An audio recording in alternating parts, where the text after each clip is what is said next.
नमस्कार दोस्तों, आज की कहानी का शीर्षक है मुर्गा मुर्गियां। विजयनगर राज्य के वित्तीय नियमों के अनुसार व्यक्तिगत आय पर भी राज्य कर लगता था। जो जैसा कर देता था, राज्य की ओर से उसे वैसी ही सुविधाएं दी जाती थी। राजकीय प्रशस्ति में उसके नाम का उल्लेख होता था। तेनालीराम की आय की कोई सीमा ही ना थी, क्योंकि अपनी प्रखर बुद्धि के कारण वह पुरस्कारों आदि से बहुत साधन कमा लेता था। इसी कारण राजकीय प्रशस्ति में उसके नाम का जिक्र सबसे ऊपर होता था। प्रधानमंत्री, सेनापति या अन्य मंत्रियों के नामों का उल्लेख उसके बाद ही होता था। उसे सुविधाएं आदि भी इन सबसे अधिक मिलती थी। यही कारण था कि सभी लोग दिल ही दिल में उससे कुढ़ते थे।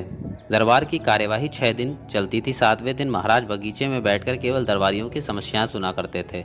उस दिन भी वह खुले दरबार में बैठे दरबारियों की समस्याएं सुनकर उन पर अपने निर्णय दे रहे थे। आज तेनालीराम अनुपस्थित थे।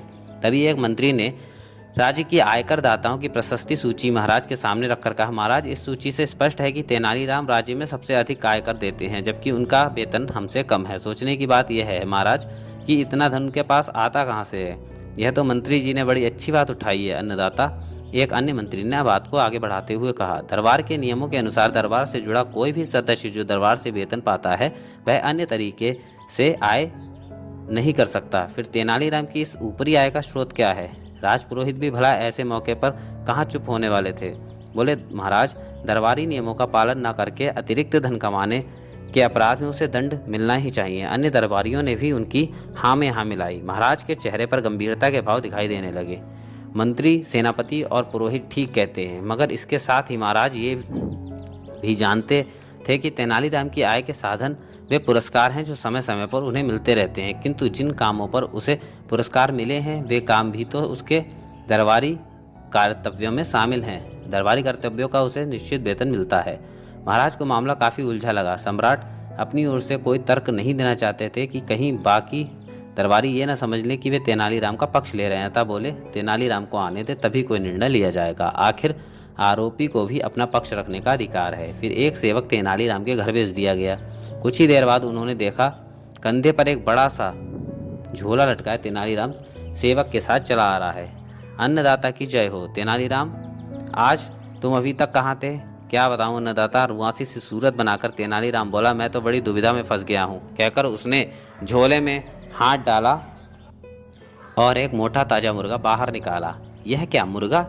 इसे झोले में डाले कहाँ घूम रहे हो? महाराज, यही दुष्ट तो मेरी दुविधा का कारण है। कहते हुए दुखी स्वर में तेनालीराम ने फिर आगे कहा, महाराज, आपकी दुआ से मेरे पास 15 मुर्गियां हैं और यह एक इकलौता मुर्गा है। कुल मिलाकर ये 16 प्राणी हुए और एक छटांग प्रत्येक के हिसाब से मैं 16 छटांग दाना रोजाना दड़वे में डालता हूँ, मगर यह दुष्ट अकेला ही 4-5 छटांग दाना गटक जाता है और मेरी मुर्गियाँ भूखी रह जाती हैं। महाराज, अब आप ही इसका फैसला करें और इस दुष्ट को क्या सजा दें। महाराज हंस पड़े। अरे भाई तेनालीराम, इसमें भला इसका क्या दोष है? यह अधिक चुस्त दुरुस्त है, इसलिए यह अपने हिस्से से 4-5 गुना अधिक दाना खा जाता है। अपनी क्षमता के हिसाब से इसे मिलना ही चाहिए, बल्कि दंड के अधिकारी तो तुम हो जो इसे इसकी शारीरिक ही चाहिए, बल्कि दंड के अधिकारी तो तुम हो जो इसकी शारीरिक क्षमता से कम देते हो।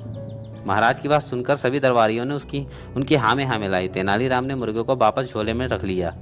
खैर बताएं महाराज, सेवक को कैसे याद किया? महाराज ने उसे बैठने का संकेत किया। फिर आयकर दाताओं की सूची उसके सामने रखकर बोले, तेनालीराम, तुम प्रधानमंत्री, सेनापति और पुरोहित जी से कम वेतन पाते हो, मगर आयकर इन सबसे अधिक देते हो। हम जानना चाहते हैं कि तुम्हारी अतिरिक्त आय का स्रोत क्या है। तेनालीराम पहले तो शांत बैठा रहा, फिर कुछ देर बाद शांत स्वभाव से बोला, महाराज, आप यूँ समझे कि जैसे मेरे मुर्गे की होती है। समझ लें कि आपकी मुर्गियों में मैं अकेला मुर्गा हूँ। तेनालीराम की बात सुनकर न केवल महाराज बल्कि दरबारीगण भी हंस पड़े। मुर्गे की मिसाल देकर तेनालीराम ने सारी बात समाप्त कर दी थी। इसी के साथ सभा समाप्त हुई। सभी के जाने के बाद महाराज ने तेनालीराम से पूछा, तुम्हें कैसे पता चला कि प्रधानमंत्री, सेनापति और पुरोहित ने तुम्हारे खिलाफ शिकायत की है कि जो तुम मुर्गा लेकर चले आए? इस काम के लिए आपने अपने खास सेवक को भेजा था। महाराज मुस्कुराकर रह गए।